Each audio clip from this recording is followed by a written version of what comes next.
ബിസ്മില്ലാഹിർ റഹ്മാനിർ റഹീം വസ്സലാത്തു വസ്സലാമു അലാ അഷ്റഫിൽ മുർസലീൻ വആലി കുല്ലി സഹാബത്തി അജ്മഈൻ അമ്മാ ബഅദ്.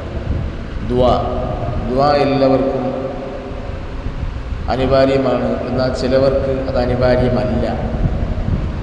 ദുആ എന്ന് പറയുന്നത് വിശ്വാസിയുടെ ആയുധമാണ്. വിശ്വാസിയുടെ ആയുധം. അതുപോലെ അദ്വാഉൽ ഇബാദത്തുകളുടെ ഏറ്റവും വലിയ ഒന്നാണ് ദുആ. റസൂലുള്ളാഹി പറഞ്ഞതാണ്. റസൂലുള്ളാഹിൻ്റെ ഹദീസുകൾ റിവായത്താണ് ഈ പറഞ്ഞത്.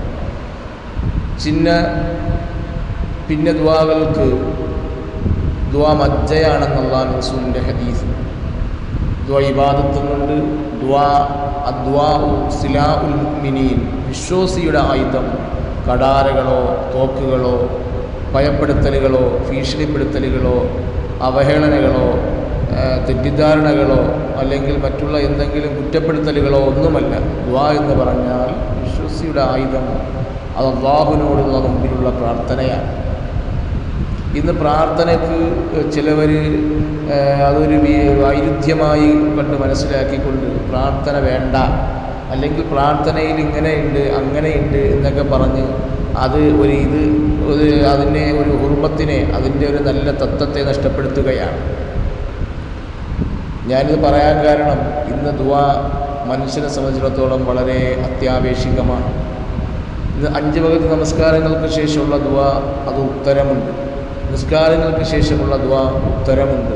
നല്ല പ്രവർത്തനങ്ങൾ യാസീനോദി, ഖുർആനോദി, സലാജല്ലി, അദ്കാറോദി, മറ്റുള്ള പ്രവർത്തനങ്ങൾ നന്മ ചെയ്ത് ഇതൊക്കെ ചെയ്തിട്ട് അള്ളാഹിൻ്റെ മുമ്പിൽ ഇത് സമർപ്പിച്ചുകൊണ്ട് ദുആ ചെയ്ത ചരിത്രമുണ്ട്.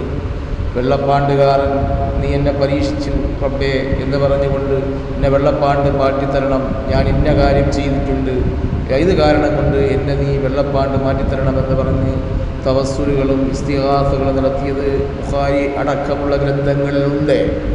പക്ഷേ നമ്മൾ മനസ്സിലാക്കുന്നിടത്തോളം നമ്മുടെ പ്രായോഗികമായ നിലപാടുകൾ നഷ്ടപ്പെട്ടു പോകുമോ എന്നുള്ള ചിന്തകളിൽ ചിലവർ വന്ന് പറയാറുണ്ട്, ദുആ ഇങ്ങനെയല്ലേ കിടക്കുന്നത്, അങ്ങനെയല്ലേ കിടക്കുന്നത്, ഇങ്ങനെയല്ലേ ഓതേണ്ടത് എന്നൊക്കെ വന്ന് പറയാറുണ്ട്.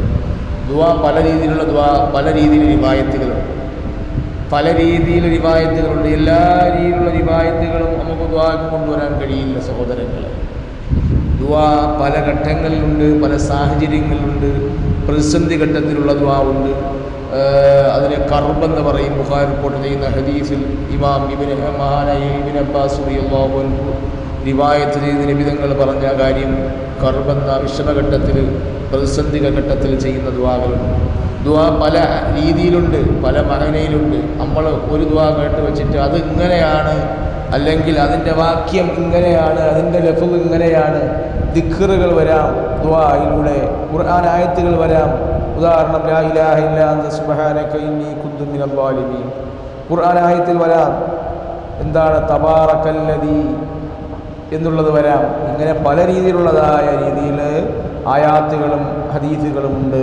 നമ്മൾ ഒരു ഭാഗം മാത്രമാക്കി പഠിച്ചു വെച്ചിട്ട് അതാണ് നന്മയെന്ന് പറയുന്നത് ഒരിക്കലും നന്മയല്ല. അത് നാം മനസ്സിലാക്കേണ്ടിയിരിക്കുന്നു. പ്രത്യേകം ശ്രദ്ധിക്കേണ്ട കാര്യമാണ്.